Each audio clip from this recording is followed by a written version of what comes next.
Hi guys, welcome to part two. We're going to get into this really quickly. The one thing that I do want to iterate is the fact that as we go through the introduction and the characters that are involved in all this research, the person that I was actually channeling Ra, there was a long procedure of the things that she had to do to make herself very rested, very comfortable, and make the environment very clean in her meditative state in order to channel Ra.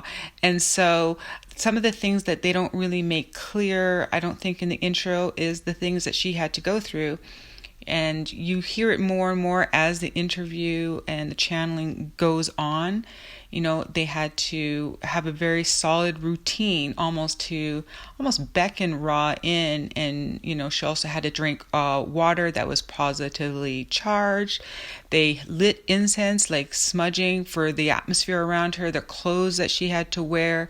Her setup was very in depth, and they don't really explain that, I don't think, in the introduction, or explain why she had to go through such a process to be made extremely comfortable. Because when you channel someone in, the environment had to be almost perfect. You know, her head had to be a certain way, things in the room had to be lined up a certain way.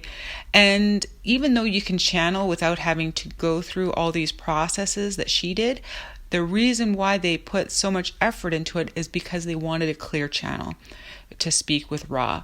And so they were not leaving any stone unturned, because it was exhausting for her to be able to channel this being.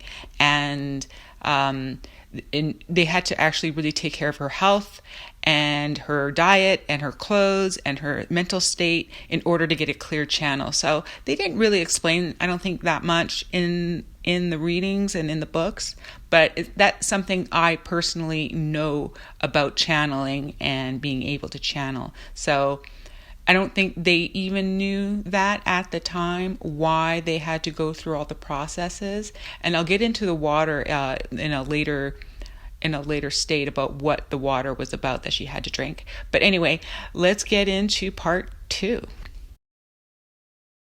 This brings us back to the serious consideration of reincarnation. According to the alleged UFO contact messages, reincarnation is one of the most important concepts to be grasped, for through it the universe functions in order to advance the evolution of mankind. This evolution is seen to be not only physical but also metaphysical, not only of the body but also of the spirit. And incarnations are seen in this system of philosophy to be opportunities for an individual to continue his evolution through numerous and varied experiences.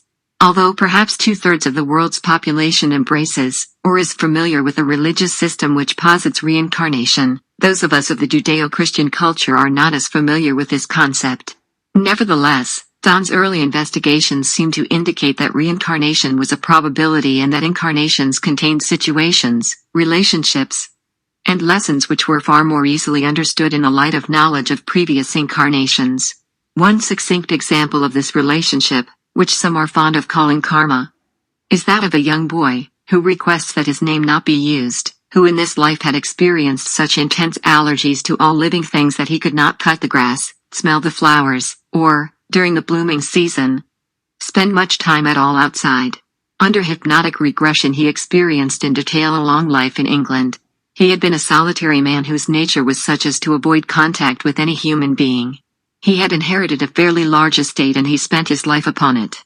His one pleasure was the very extensive garden that he maintained. In it he had his gardeners plant all manner of flowers, fruits, and vegetables. After the life had been discussed, and while the lad was still in trance, hypnotist Lawrence Allison asked the boy, as he often did, to contact what is loosely referred to as his higher self. He had the boy ask his higher self if the lesson of putting people first and other things second had been learned. The higher self said that indeed the lesson had been learned. The hypnotist then had the boy ask the higher self if this allergy could be healed, since the lesson had been learned and the allergy was no longer necessary. The higher self agreed. The hypnotist then carefully brought the boy out of the hypnotic state and walked over to his piano, on which was placed a magnolia. As magnolia blossoms will do, it had dropped its pollen on the polished surface of the piano, and the hypnotist scraped the pollen onto his hand, took it over to the boy, and deliberately blew the pollen directly at the boy's nose. "How could you do that to me?" exclaimed the boy. "You know how allergic I am." "Oh, really?" asked the hypnotist. "I don't hear you sneezing." The boy remained cured of his allergy. When we attempt to consider our relationship with the universe, we begin to see that there is a great deal more in heaven and earth than has been dreamt of in most philosophies. It is an unbelievably gigantic universe, and if we have a true relationship to it, we must, ourselves, be more than, or other than, our daily lives seem to encompass. In the raw material, a good deal of information is discussed concerning our true relationship with the universe, but it is good to realize that we do have a long tradition of work upon what may perhaps most simply be called the magical personality. Magic is, of course, a much misused term and is mostly understood as being the art of prestidigitation, or illusion. When one sees a magician, one accepts the fact that one is seeing very skillfully performed illusions. However, there is a study of the so-called magical personality which suggests that there is a thread which runs through our daily lives which we can grasp. And, using that thread, remove ourselves from time to time into a framework of reference points in which we see reality as being that of the spiritual body. That personality which exists from incarnation to incarnation and indeed since before the world was. By working upon this magical personality, by interiorizing experience, by accepting responsibility for all that occurs, by carefully analyzing our reactions to all that occurs, and by eventually coming to balance our reactions to all that occurs so that our actions in our environment are generated within the self and are no longer simple reactions to outward stimulus. We strengthen the so-called magical personality until we are able to have some small claim to the art of causing changes in consciousness at will. This is the classic definition of magic. Each time that a person sustains an unfortunate situation and reacts to it by not giving anger for anger or sadness for sadness but instead offering compassion and comfort where none was expected, we strengthen that thread of inner strength within us and we become more and more associated with a life that is closely related to the organic evolution of the universe. It is some sense of the wholeness or organic nature of the universe which best informs the student of the UFO's purposes in being here. They have been here, by many accounts, for thousands of years. At least UFOs have been mentioned, along with many other strange sights, in the annals of all early histories including the Bible. Modern-day interest in UFOs can probably be fairly accurately dated from Kenneth Arnold's historic sighting over Mount Rainier in Washington. Another early and historic sighting, also by an extremely reliable witness, is coincidentally connected with Don Elkins, and so I would choose the Mantell case of January 7, 1948. Instead of the Kenneth Arnold case of June 24, 1947, for discussion.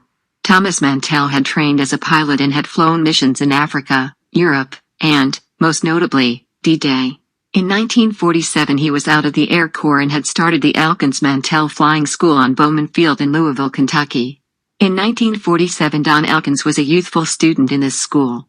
At about 2 o'clock in the afternoon on January 7, 1948, the Kentucky State Police called Fort Knox and reported to the MPs there that they had sighted a circular flying object moving rather quickly in their area.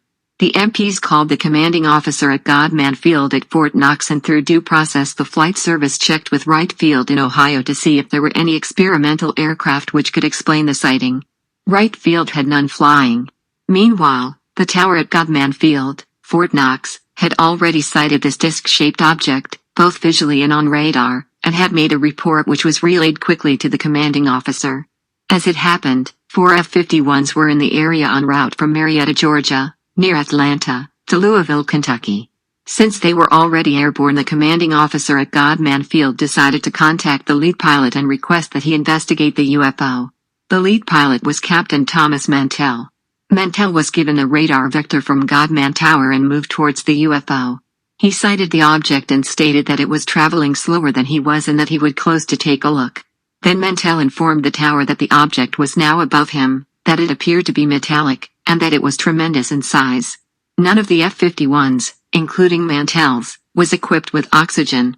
The other pilots leveled off at 15,000 feet. Mantell kept climbing. That was the last transmission from Captain Mantell. Minutes later there was a telephone call stating that a plane had crashed. It was Captain Mantell's.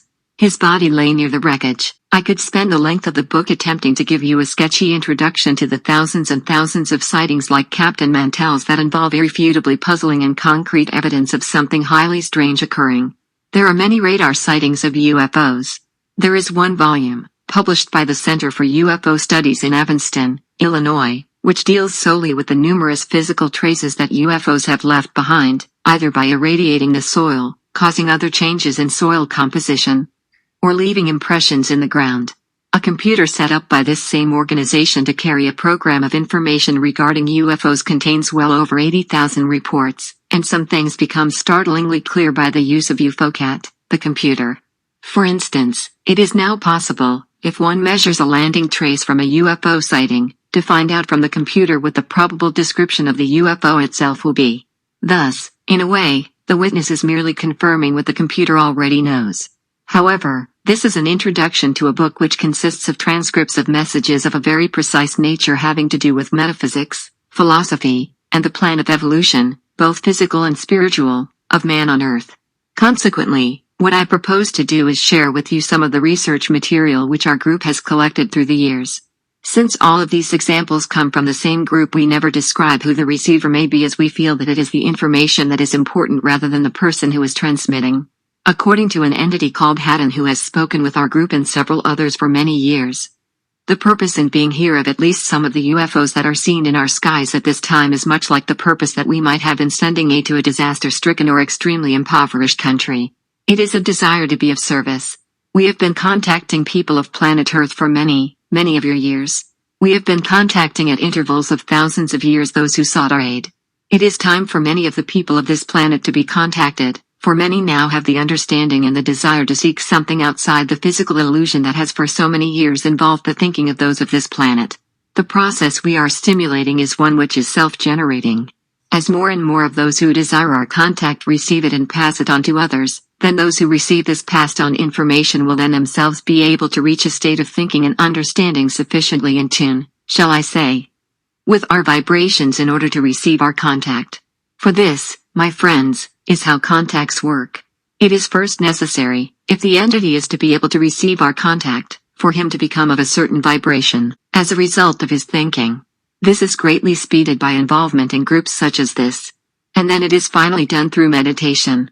In other words, the verbal communications given to the entity by the channels such as this one create a system of thought and a desire for spiritual awareness that raises his vibration. We of the Confederation of Planets in the service of the Infinite Creator are very sorry that we cannot step upon your soil and teach those of your people who desire our service. But, my friends, as we have said before, this would be a very great disservice to those who do not desire our service at this time, and we are afraid we would have little effect in bringing understanding even to those who desire it. For understanding, my friends, comes from within. We can only guide. We can only suggest. We are attempting to do this in such a way that the seeking of the individual will be stimulated to turning his thinking inward to that single source of love and understanding, the Creator, that is part of us all. Part of everything that exists, for everything that exists, my friends, is the Creator. We are very privileged to have you join with us in this great service at this time in the history of your planet.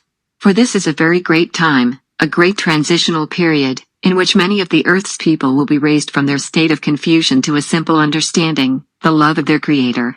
Haddon speaks of our desire to seek something outside the physical illusion. What he talks about so persuasively is something that is often referred to by members of what Ra calls the Confederation of Planets in the service of the Infinite Creator as the original thought. This is another term for our word love, but implies a great deal more.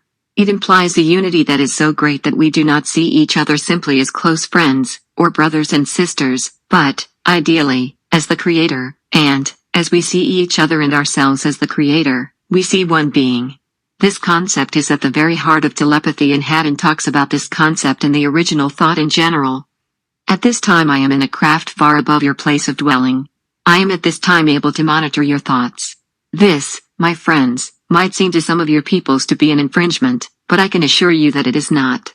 Our capabilities of knowing the thinking of the peoples of this planet Earth are not designed in any way to infringe upon either their thinking or their activities. We do not consider the knowledge of the thoughts of others to be an infringement, for we see these thoughts as our own. We see these thoughts as the thoughts of the Creator. My friends, it may seem to you that a thought of a nature other than one of love and brotherhood might be a thought generated not of our Creator. This is not possible, my friends. All thought that is generated by the Creator. All things that are generated by the Creator. He is all things and is in all places, And all of the consciousness and all of the thought that exists is the thought of our Creator. His infinite number of parts all have free will, and all may generate in any way they choose. All of his parts communicate with all of the creation, in his entire and infinite sense. We are not attempting to change the thinking of our Creator. We are only attempting to bring his ideas to some of the more isolated parts for their inspection and appraisal. Isolated parts, I say, my friends, and why should we consider these parts to be isolated? We consider them isolated because from our point of view they have chosen to wander far from the concept that we have found to permeate most of the parts of the creation with which we are familiar. We find, my friends, that man upon planet Earth in his experiences and experiments has become isolated in his thinking and has divorced it from that to which we are accustomed in the vast reaches of creation which we have experienced. I urge you, my friends, to remember what we have brought to you. The next time that you are, shall we say, backed into a corner by the circumstances which prevail within the illusion of your physical existence, remember what you have learned and do not forget what you have worked so hard to obtain. You will choose at any time to alter your needs and desires from within the physical illusion to your being within the creation of the Father. As long as your objectives lie within this physical illusion, it will be necessary for you to be subject to the laws which prevail within this illusion.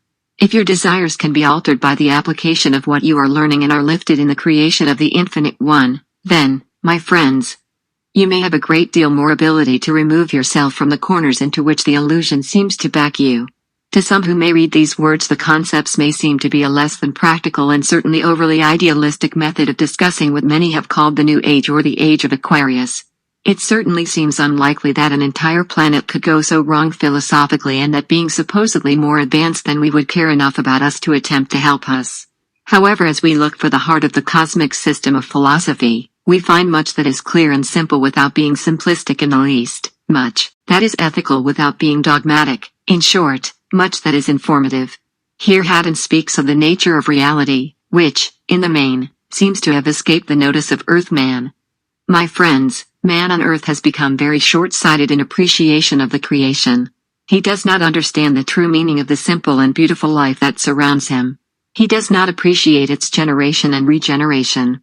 He learns that the very atmosphere that he breathes is cycled through the plant life to be regenerated to support him and his fellow beings and creatures. And yet this seems to the vast majority of those who dwell upon this planet to be an exercising technology rather than one in theology. There is no awareness of the Creator's plan to provide for his children, to provide for their every desire and to provide a state of perfection. Man on Earth has lost the awareness that is rightfully his.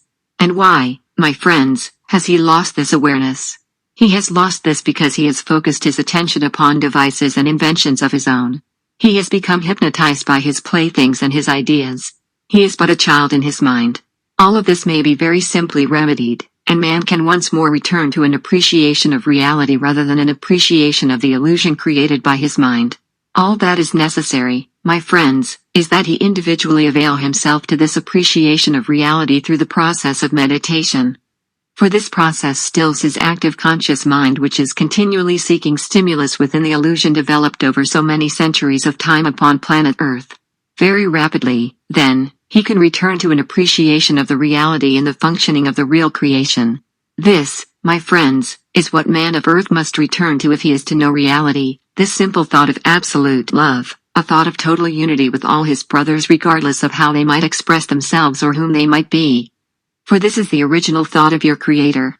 The creation of the Father, then, as Haddon calls it, has a very simple nature, a nature in which love is the essence of all things and of all their functions.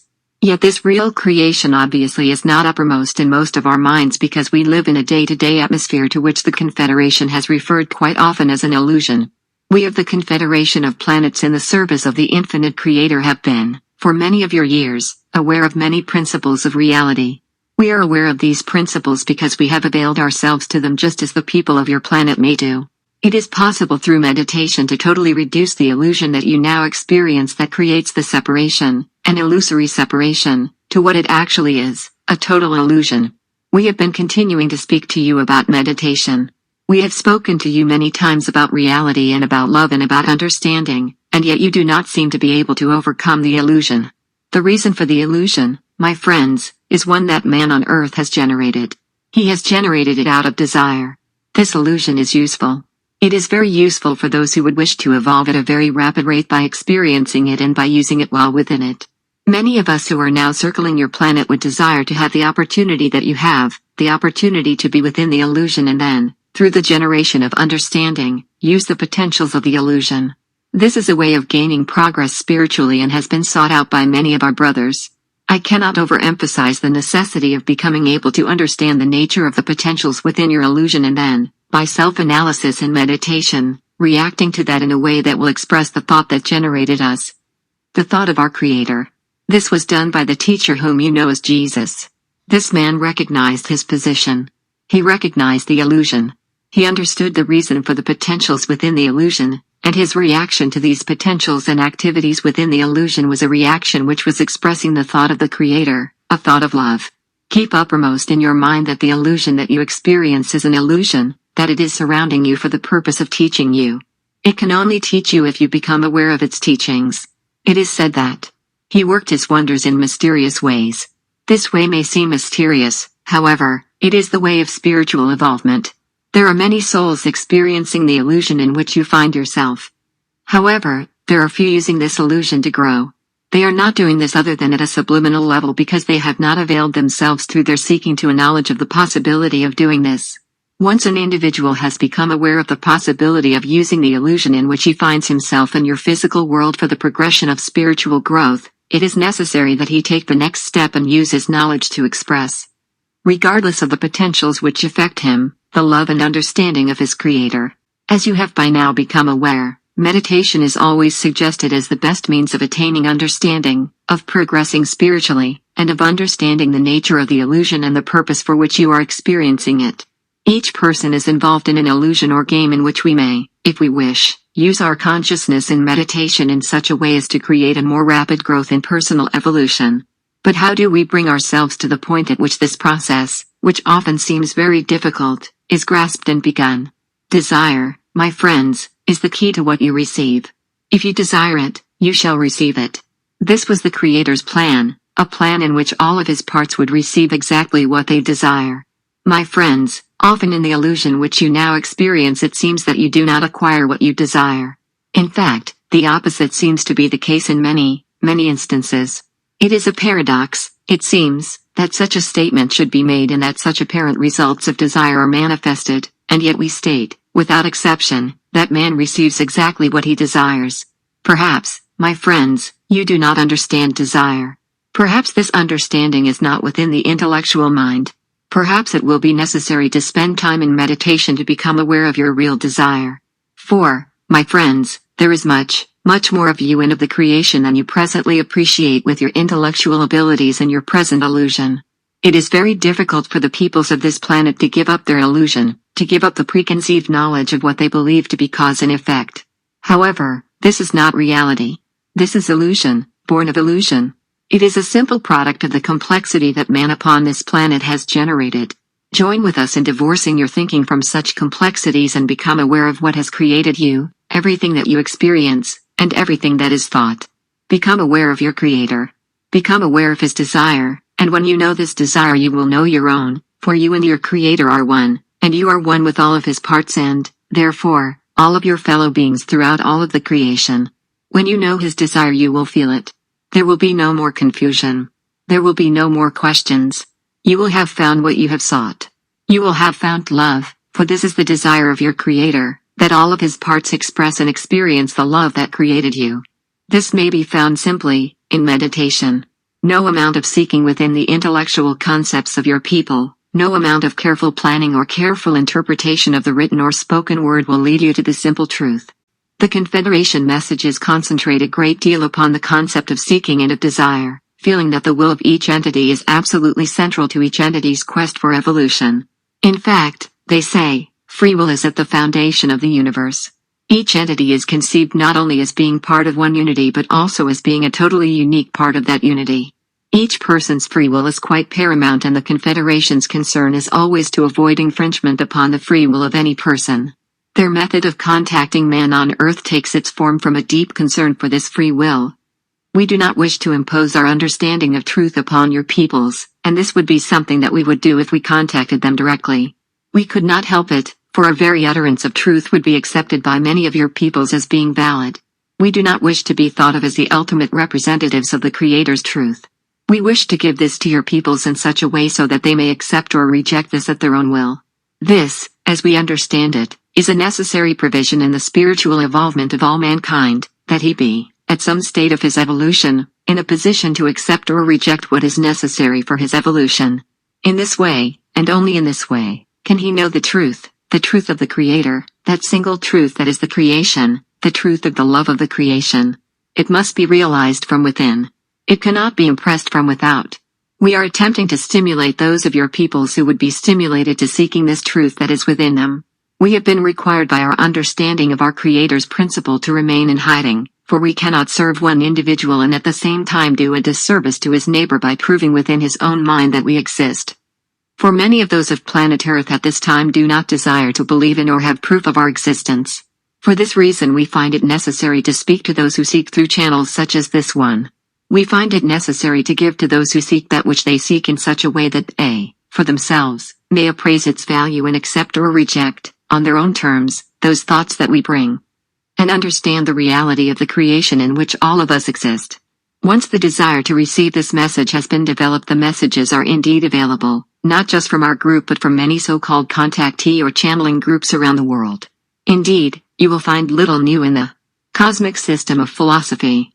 Those concepts are basic, profound, and simple. The Confederation has a name for one of the great goals of this system of meditation and study, understanding. Many of your peoples are at this time seeking outside their illusion. To those who seek, we offer our understanding. We do not attempt to say that we have ultimate wisdom. We only suggest that that which we have to offer may be of value, for we have found, in our experience, as we have passed through the same experiences as those of Earth, that there is a most beneficial direction in seeking to serve. We are acting through instruments such as those here tonight to give to those who seek an understanding. Our presence is meant to stimulate seeking. Through this process, we hope to contact as many of the peoples of your planet as would desire our contact. We hope in the very near future to be able to contact many more of the peoples of your planet, the peoples who would desire understanding. It is difficult to contact those people of your planet because of this, shall I say, mixture of types, but it is well worth our effort if we are able to contact but one. We will continue to act as we do now, speaking through instruments such as this one, until a sufficient number of the peoples of your planet have become aware of truth. We are constantly striving to bring, through many channels of communication, the simple message to the peoples of Earth, the simple message that will leave them with a simple understanding of all that there is, and that is love. But understanding, that understanding which shows us the love of an infinite Creator, is again and again described as being possible far more easily through the processes of meditation than by any other method. There are pieces of information that are of importance and there are pieces of information that are not. Wisdom is a rather lonely matter, my friends. You must accept this truth as you acquire the burden of wisdom. That which you know, you are to be careful of, for what you know in the real creation has power, and that which you desire is all of the direction which that power will be aimed at, but have faith, my friends, in what you know and what you are learning. Feed your faith and your understanding through meditation. The further that you go along this path, my friends, the more meaningful you will find this simple statement, meditate. It begins as a simple process and, little by little, it becomes a way in which you live. Observe it as you progress along your own spiritual path. It is frequently suggested in contactee messages that the state of mind of the seeker has the opportunity of being continuously in a far more pleasant configuration than is the mind of one who is not actively engaged in pursuing a path of self-knowledge and seeking. However, there are other fruits of the path of meditation and seeking which are predictable and which engage the attention of those who channel these messages. It is to be remembered, my friends, that service to others is service to oneself. Notice that we do not say that service is like unto service to oneself. There is no similarity between others and ourselves. There is identity. There is completion and unity. Therefore, that which is felt of a negative nature towards a sheep of the flock is felt towards oneself and is felt toward the Creator. This enters the service which you attempt to give to yourself and to the Creator through service to another and causes a blot or a stain upon the perfect service you would have performed. It must be remembered that each person is a completely free entity whose independence must in no way be shaken and yet whose identity remains one with you. 1. There is only one thing of great importance for you to consider at this time. That is your personal preparation for service. You are to serve your fellow man, and, therefore, it is necessary that you prepare yourselves for this service.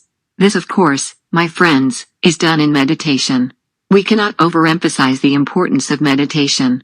Through this technique you will receive answers to all of your questions. It is difficult to realize this, but this is true. All of your questions can be reduced to an extremely simple concept. This you can become aware of in meditation. Once this has been done you will be ready to serve, just as others have served and are now serving upon your planet. Follow their example, spend time in meditation. Qualify yourself to reach out to your fellow man and lead him from the darkness of confusion that he is experiencing back into the light that he desires. One service which the Confederation sources greatly appreciate is that provided by vocal channels which are trained in groups such as the one which we have had in Louisville since 1962. They never suggest in any way that their message is unique or that salvation can only be gained by listening to that message. However, they are aware that there are many who seek that message through sources other than Orthodox religion and classical philosophy. Consequently, they are here to provide a service of making information available and can only perform their service through vocal channels. 1. This symbol indicates the separation between a quotation from one transcript and a quotation upon the same subject from another transcript. There are more people upon this planet seeking than there have been in the past. However, many are quite confused in their attempts to seek, and there is a need at this time for many more channels such as this one who can receive directly the thoughts that so many of the people of this planet are seeking. We are attempting at this time to generate greater numbers of proficient vocal channels who can receive our thoughts quite readily. This requires daily meditation. This is all that is required. Daily meditation. It is assumed, of course, that as this daily meditation is performed there is a desire for our contact. As one who has participated in meditation groups for many years, may I suggest that individual meditations not include the attempt to contact Confederation sources. It is best to pursue this attempt only in a group situation, preferably a group which contains at least one experienced receiver. And always, whether meditating alone or in a group, I strongly recommend some means of tuning so that the meditation which follows will be at the highest spiritual level possible. This tuning can be accomplished in any way preferable to the meditator. The Lord's Prayer, oming or other singing or chanting, the reading of some inspirational writing, or a careful visualization of the white light of the Creator, are all useful tuning methods. Reincarnation is very basic to the Confederation message. One of the most highly regarded fruits of the meditation and seeking process is the ability of the seeker to penetrate what Ra calls the forgetting process which occurs at the time of our birth into this incarnation so that we might become aware of the lessons which we have to learn during this incarnation. These lessons are always along the lines of how to love better, more fully, more deeply, or with more kindness and understanding. However, each entity has unique lessons.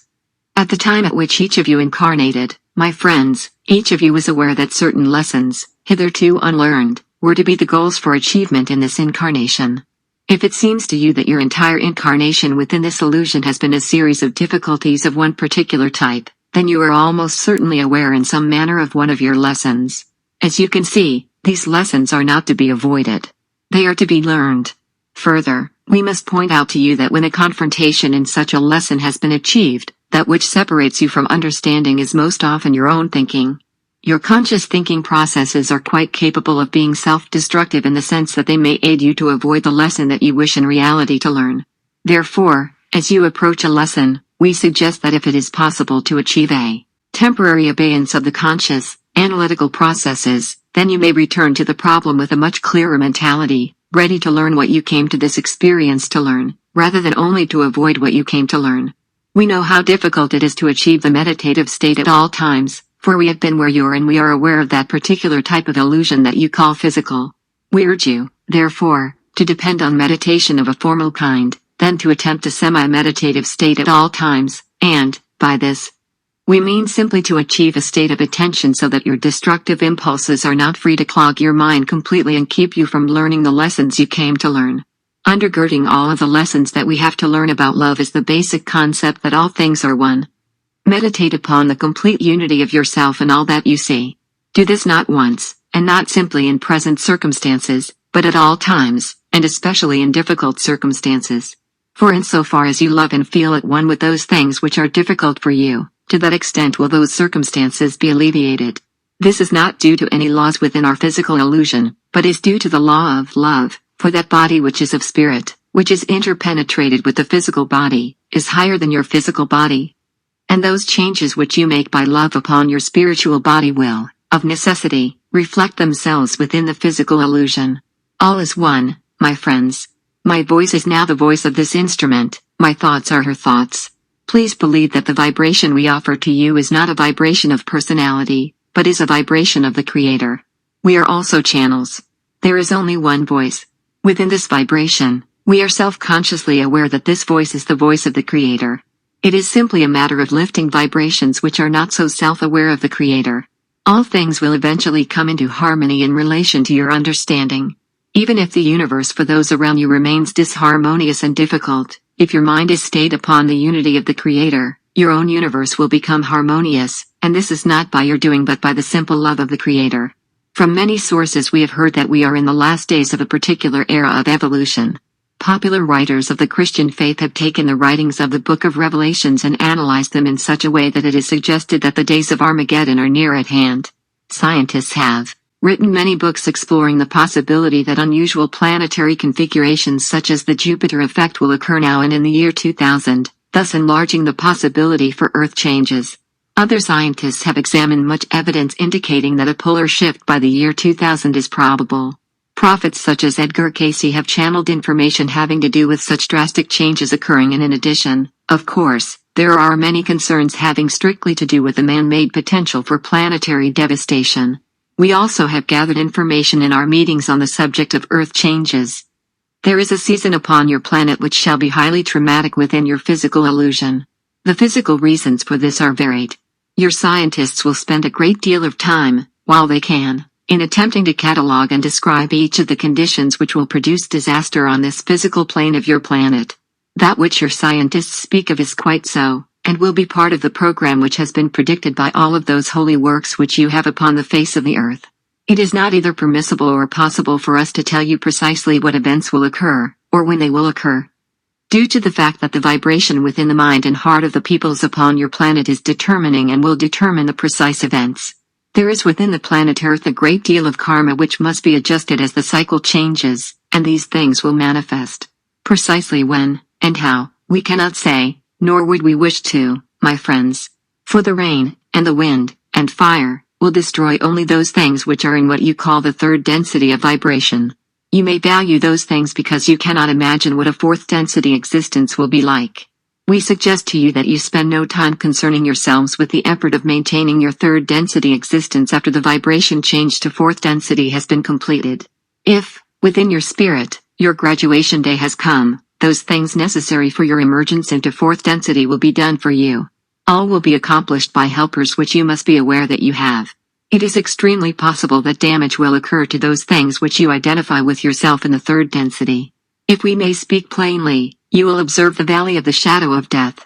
These very words, my friends, have been spoken to you before, and yet you cling to that physical body and those physical surroundings as though your spirit were attached quite permanently to them. May we suggest to you that you can find your spirit neither in your head, nor in your hands, nor in your chest, nor in your legs, nor in your feet, that nowhere can you find your spirit, nowhere can you operate to remove it, nor to aid it. Your spirit resides within a shell. The shell may be removed, but that is no matter. The spirit does not perish. What is the metaphysical meaning of this suggested physical trauma of our planet? The Confederation suggests that the planet itself is moving into a new vibration, a new portion of space and time, which many have called the New Age, but into which we shall not be able to enter unless we have indeed learned the lessons of love which it has been our choice to learn or not to learn for many incarnations. Therefore the Confederation suggests that it is very important to choose to follow the positive path or not to follow it. There is a choice to be made very shortly, and it would be preferable if all of the people of this planet understand the choice that is to be made. It will be difficult for many of the people of this planet to understand what this choice is, because it is a choice that they have not considered. They have been much too involved in their daily activities and their confusion and their desires of a very trivial nature to be concerned with an understanding of the choice that they are very shortly to make. Whether they wish to or not, whether they understand it or not, regardless of any influence, each and every one of the people who dwell upon planet Earth will shortly make a choice. There will be no middle area. There will be those who choose to follow the path of love and light and those who choose otherwise. This choice will not be made by saying, I choose the path of love and light, or L do not choose it. The verbal choice will mean nothing. This choice will be measured by the individual's demonstration of his choice. This demonstration will be very easy for us of the Confederation of Planets in his service to interpret. This choice is measured by what we term the vibratory rate of the individual. It is necessary, if an individual is to join those who make the choice of love and understanding, for his rate of vibration to be above a certain minimal level. There are many now that are close to this minimum level, but due to continuing conditions of erroneous thought that prevail upon your surface, they are either fluctuating around this point or are even in some cases drifting away from the path of love and understanding. There are many whose vibratory rate at this time is sufficiently high for them to travel with no difficulty into the density of vibration that this planet is shortly to experience. Okay, so I'm going to leave it there before we start part 3 in the next video. We're really getting into the good stuff.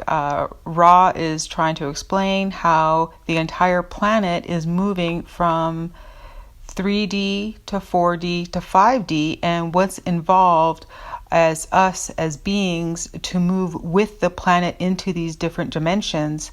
And basically it's through love, and it's not just serving yourself but in serving others. So people that are hateful, deceitful, self-serving, anyone who hurts others will not move forward to 4D and 5D until they can fix that within themselves and learn the lessons that they need to learn, why they came here to learn before they can move on. So it's not really being explained too much in depth yet, but that's where we're going. So let's get into the next video where we actually hear the questions and answers directly from Ra, and that's coming up. I'll see you in the next video, guys.